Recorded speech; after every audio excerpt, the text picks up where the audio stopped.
मी Jagannath Khanderao Jadhav, JK Jadhav. मी औरंगाबाद छत्रपती संभाजीनगर या लोकसभा मतदार क्षेत्रातून लोकसभेची निवडणूक लढवली. मी अपक्ष उमेदवार होतो. 13 मेला मतदान झालेलं आहे. लवकरच निकाल बाहेर येईल. सर्व मतदार ज्यांनी मला मत दिलं आणि माझी सर्व हितचिंतक या सर्वांचं मी अत्यंत ऋणी आहे. त्यांनी मला या संपूर्ण कालावधीमध्ये खूप खूप मदत केलेली आहे. धन्यवाद. जय हिंद, जय महाराष्ट्र. सर, एक प्रश्न ऐसा है कि औरंगाबाद की जनता जानना चाहती है कि JK जाधव क्या करना चाहते हैं शहर के लिए, और पीछे टाइम आपने क्या करे और आगे आप क्या करने वाले हैं. मी इंजिनियर आहे. बेसिकली माझं क्वालिफिकेशन BE इलेक्ट्रिकल आहे. मॅनेजमेंटचा कोर्स केला मी DBM. नंतर मी MBA केलं आहे. नंतर मला एका अमेरिकेतल्या विद्यापीठाने DLitt डॉक्टर ऑफ लिटरेचर अशी म्हणजे उच्च पदवी दिली आहे.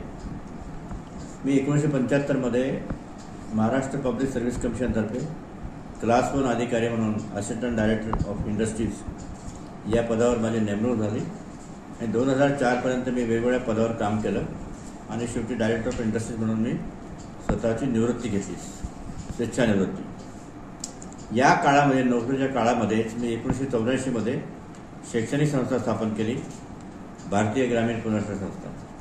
याशिवाय आणखी 2 शैक्षणिक संस्था स्थापन केली आणि माझे मित्र, माझे बंधू, माझा मुलगा या सर्वांच्या सहकार्याने आम्ही आतापर्यंत जवळ 28 महाविद्यालये मुंबईमध्ये आणि औरंगाबाद जिल्ह्यात स्थापन केलेले आहेत. याशिवाय आमचे 32 विद्यालय आहेत, शाळा वगैरे. या सर्व शैक्षणिक उपक्रमातून प्रत्येक वर्षी सुमारे 25,000 विद्यार्थी वेगवेगळ्या प्रकारचं शिक्षण घेऊन बाहेर पडतात. यामध्ये इंजिनिअरिंग आहे, MBA आहे, MCA आहे, B फार्मसी आहे, D फार्मसी आहे, arts, commerce, science, fine art, applied art असे अत्यंत चांगल्या प्रकारचे अभ्यासक्रम आहेत. याशिवाय मी लोकविकास बँकेची आम्ही स्थापना केली. या बँकेतर्फे आम्ही आतापर्यंत 3 लाख कुटुंबांना कर्ज दिलं आहे आणि 3 लाख कुटुंबांना आपण स्वावलंबी केलेलं आहे. तसेच आम्ही महिलांना स्वावलंबी होण्यासाठी त्यांना कौशल्य विकासाचं प्रशिक्षण देतो. त्यामध्ये नर्सिंग आहे, ब्युटी पार्लर आहे, मसाले तयार करणं आहे, रेडीमेड गारमेंट तयार करणं आहे, केक तयार करणं आहे, असे वेगवेगळ्या प्रकारचे त्यांना कौशल्य विकासाचे आपण ट्रेनिंग देतो. आणि हे ट्रेनिंग घेतल्यानंतर त्या महिला स्वतःच्या पायावर उभं राहून उत्पन्नाचं साधन निर्माण करतात. उदाहरणार्थ ब्युटी पार्लर. ज्या महिलांनी आमच्यामार्फत ब्युटी पार्लरचं शिक्षण घेतलेलं आहे त्या महिला आता महिन्याला 15,000 ते 20,000 कमावतात. लग्नाचा सीझन असतो, गावामध्ये परिसरामध्ये वेगवेगळे समारंभ असतात आणि अशावेळी ब्युटी पार्लरला फार महत्त्व असतं आणि अशा महिलांना ट्रेनिंग मिळतं. ज्यांनी आमच्याकडे टेलरिंगचं, ड्रेस मेकिंगचं शिक्षण घेतलेलं आहे अशा महिलांना आपण जिल्हा परिषदेच्या शाळेच्या ऑर्डर्स देतो किंवा इतर काही इंडस्ट्रीज असतील त्यांच्या ऑर्डर्स आपण त्या महिलामार्फत पूर्ण करून घेतो. तर अशा प्रकारे महिलांना आपण ट्रेनिंग दिलं आहे. दिव्यांग व्यक्ती जे आहे, अपंग व्यक्ती आहेत, दिव्यांग व्यक्तींना आपण अनेक प्रकारची मदत केलेली आहे. ज्यांना पाय नसतील त्यांना जयपूर फूट आपण दिलेलं आहे. ज्यांना ऐकू येत नसेल त्यांना आपण श्रवणयंत्र दिलेलं आहे. जे पांगळे आहेत, पाय चालत नाहीत, त्यांना आपण 3 चाकी सायकल दिलेल्या आहेत. त्यांना आपण व्हीलचेअर दिल्या आहेत. अशा अनेक प्रकारे जवळ 1,000 व्यक्तींना, दिव्यांग व्यक्तींना आपण मदत केली आहे. जे सुशिक्षित बेरोजगार आहेत किंवा युवक आहेत ज्यांना उद्योग व्यवसाय नाही किंवा त्यांना उत्पादन साधन नाही अशा व्यक्तींना आपण 2 प्रकारची मदत केली आहे. त्यांना आपण स्वतःचा व्यवसाय सुरू करण्यासाठी प्रशिक्षण देऊन बँकेमार्फत कर्ज दिलेलं आहे. त्यांना प्रशिक्षणाचा मदत केली आहे, व्यवसायाला मदत केली आहे. ज्यांना नोकरी पाहिजे अशा विद्यार्थ्यांना, अशा युवकांना आपण वेगवेगळ्या ठिकाणी रोजगार मेळावे घेतले. औरंगाबादला घेतले, वैजापूरला घेतले, शिरूरला घेतले. त्यांना त्या रोजगार मेळाव्यामार्फत रोजगार दिलेला आहे. सर, आगे क्या करते गेला? आगे आता औरंगाबाद जिल्ह्यामध्ये, औरंगाबाद मतदारसंघामध्ये खूप उणिवा आहेत, खूप कामं करायची आहेत.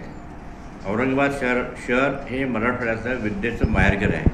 जसं पुणे विद्येचं माहेरघर आहे महाराष्ट्रात, तसं तसं औरंगाबाद हे विद्येचं माहेरघर आहे. या ठिकाणी अनेक इंजिनियर्स तयार होतात, डॉक्टर्स तयार होतात, MBA तयार होतात आणि अशा विद्यार्थ्यांना योग्य ते नोकरी किंवा उच्च पद असं उच्च शिक्षण मिळत नाही. ते विद्यार्थी बेंगलोरला जातात, पुण्याला जातात आणि पुण्याला मोठमोठ्या IT सेक्टरमध्ये IT कंपनीमध्ये नोकरी करतात.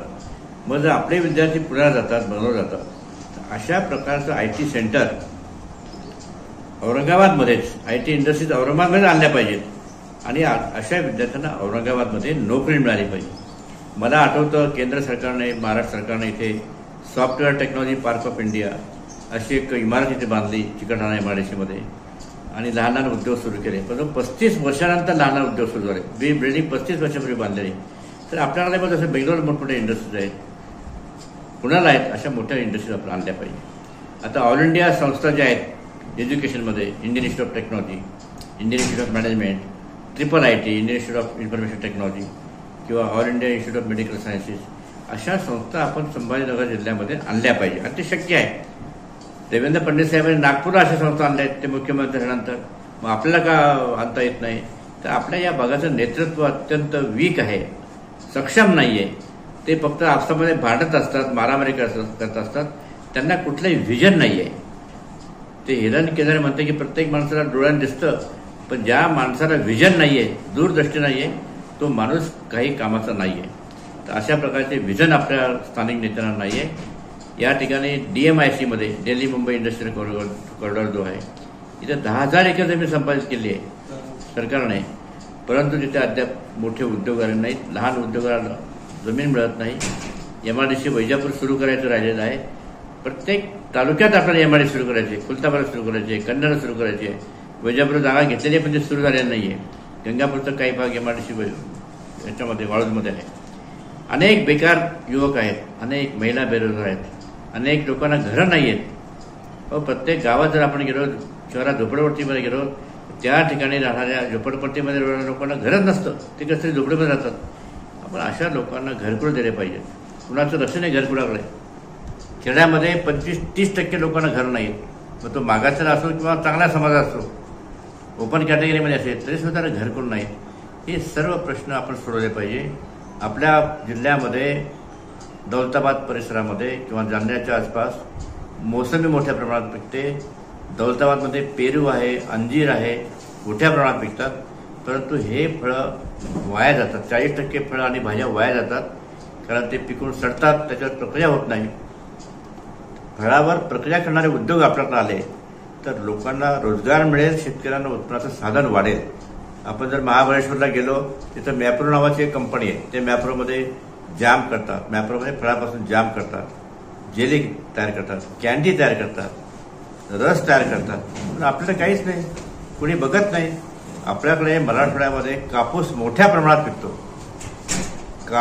कापूस ते कापड अशा कापसावर प्रक्रिया करणारे उद्योग सुरू झाले पाहिजे. त्यामध्ये जिनिंग प्रेसिंग आहे, स्पिनिंग आहे, विविंग आहे, ब्लिचिंग आहे. अरे कुणाचं लक्षच नाही इकडे. हे काही टेक्स्टाईल पार्क मराठवाड्यामध्ये नाही. परभणीमध्ये आहे, ती आता काही कारणामुळे बंद पडली आहे टेक्स्टाईल पार्क.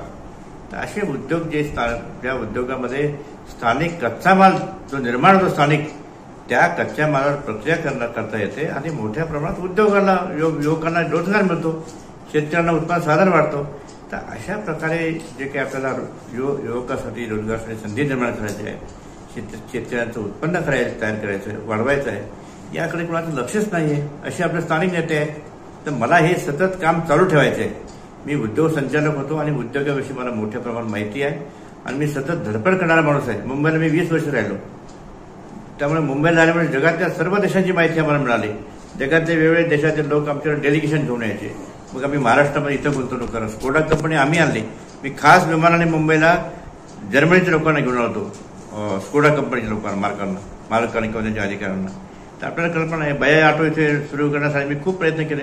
1985 बजाज ऑटो इथे सुरू जेव्हा होत होती, तेव्हा आम्ही अनेक लहान लहान उद्योगांना अँसिलरी इंडस्ट्री सुरू करण्यासाठी प्रोत्साहन दिलं आणि त्याचा परिणाम असा झाला की अनेक उद्योग आज MIDC चिकलठाणामध्ये, वाळूजमध्ये, शिंद्यामध्ये बजाज ऑटोला माल सप्लाय करतात.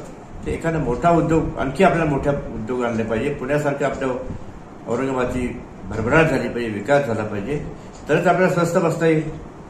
आणि स्थानिक नेत्यांचं याकडे काही लक्ष नाही. तर आपल्याला मोठं काम करायचं, मोठ्या प्रमाणात काम करायचं आहे. म्हणून माझं हे कार्य, विकासाचं कार्य मी सतत चालू ठेवणार आहे.